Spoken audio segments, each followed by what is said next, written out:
Dari harus menghubungi call center sampai punya aplikasi sendiri. Dari hanya 20 driver sampai dengan 2 juta driver. Perusahaan apakah itu? Perkenalkan, nama saya Muhammad Arimis Dimaida dan saya akan menjelaskan perkembangan Gojek dari awal sampai sekarang.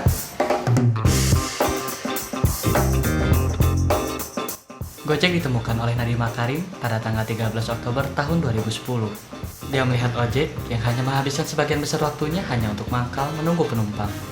Padahal, pengemudi ojek akan mendapatkan penghasilan lebih bila mereka terus mencari penumpang.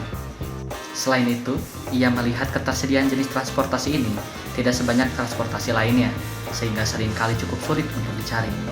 Ia menginginkan ojek yang bisa ada setiap saat dibutuhkan. Dari pengalamannya tersebut, Nadiem Makarim melihat adanya peluang untuk membuat sebuah layanan yang dapat menghubungkan penumpang dengan pengemudi ojek. Sejak pertama kalinya Gojek berdiri, Gojek itu menerapkan sistem pemesanannya melalui call center. Ya, meskipun sistemnya itu bisa dibilang tertata rapi, tapi pengguna sistemnya itu bisa dibilang juga kurang efektif. Jadi sang customer harus menelpon terlebih dahulu call centernya Gojek, baru nanti dari operatornya Gojek akan mengirimkan kepada driver. Jika si driver menerima pesanan tersebut, maka driver akan diberikan alamat dan nomor telepon sang customer. Baru sang customer akan menerima telepon dari sang driver. Ribet kan ya? Maka dalam pengembangan selanjutnya, Gojek itu mencoba menggunakan sistem pemesanan melalui aplikasinya secara mandiri dan secara online, baik melalui platform Android ataupun iOS.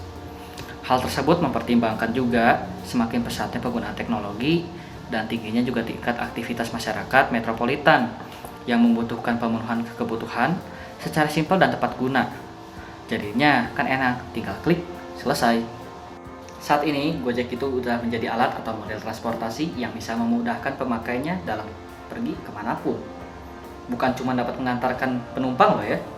Gojek juga bisa membelikan makanan, mengantarkan barang, membelikan belanjaan, membersihkan tempat tinggal, membelikan tiket bioskop, dan banyak kegunaan lainnya. Sebuah riset yang dilakukan oleh Lembaga Demografi Fakultas Ekonomi dan Bisnis Universitas Indonesia menyebut Gojek telah memberi kontribusi sebesar 8,2 triliun rupiah per tahun bagi perekonomian Indonesia melalui mitra pengemudi. Gojek juga berkontribusi sebesar 1,7 triliun per tahun bagi perekonomian Indonesia melalui penghasilan mitra UMKM. Penelitian yang melibatkan 3.315 responden di 9 wilayah tersebut menunjukkan rata-rata penghasilan mitra pengemudi mencapai 3,31 juta rupiah. Lebih dari UMK 9 wilayah itu yang hanya 2,8 juta rupiah. Tapi karena menjamurnya jasa Gojek itu membuat adanya kecemburuan di antara tukang ojek pangkalan dan tukang ojek online. Pada tanggal 9 Juni 2015, dalam akun Fed menuliskan insiden bahwa pengemudi Gojek yang dipesannya itu diusir oleh ojek pangkalan di Kuningan, Jakarta Selatan. Yang tidak terima rezekinya dirampas oleh ojek online. 2 kali dia memanggil ojek online, 2 kali juga ojeknya itu lari karena takut dipukuli oleh tukang ojek pangkalan. Akhirnya, ya dia itu naik ojek pangkalan juga, tapi tarifnya yang lebih mahal daripada supir Gojek. Karena tarif Gojek itu sudah dikasih tahu dan tertera di aplikasinya, berbeda dengan tarif ojek pangkalan.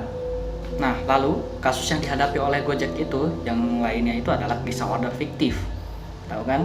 Tentang order makanan dengan total pesanan hingga ada yang sampai 1 juta rupiah, viral saat itu di media sosial. Penipuan itu atau prank itu dialami oleh seorang pengemudi yang ada di Yogyakarta. Pesanan palsu itu bisa terjadi tanpa membajak akun. Pelaku itu tinggal bikin akun palsu dengan nama korban dan melakukan pemesanannya itu di titik tempat tinggal korban. Jadi kalau misal kalian ya ada dendam nih misalnya, tinggal bikin akun Gojek, terus pakai nama teman kalian, terus kalian kerjain aja tuh orangnya dengan pesan yang banyak. Gampang kan? Ini itu menunjukkan kelemahan terbesarnya dalam sistem Gojek, yaitu tidak mampu mendeteksi pesanan yang tidak biasa. Tapi setelah itu, ya berita baiknya nih ya, Gojek juga telah menerapkan fitur Gojek Shield, yang dimana bisa menggunakan fitur itu jika mendapatkan fake order, terutama GoFood. Lalu saldo driver juga akan dikembalikan dan untuk makanannya akan diberikan kepada panti asuhan sesuai dengan SOP Gojek jikalau memang kalian mendapatkan fake order. Dan untuk masalah dengan ojek pangkalan, memang betul customernya ojek pangkalan itu diambil paksa dengan perkembangannya zaman.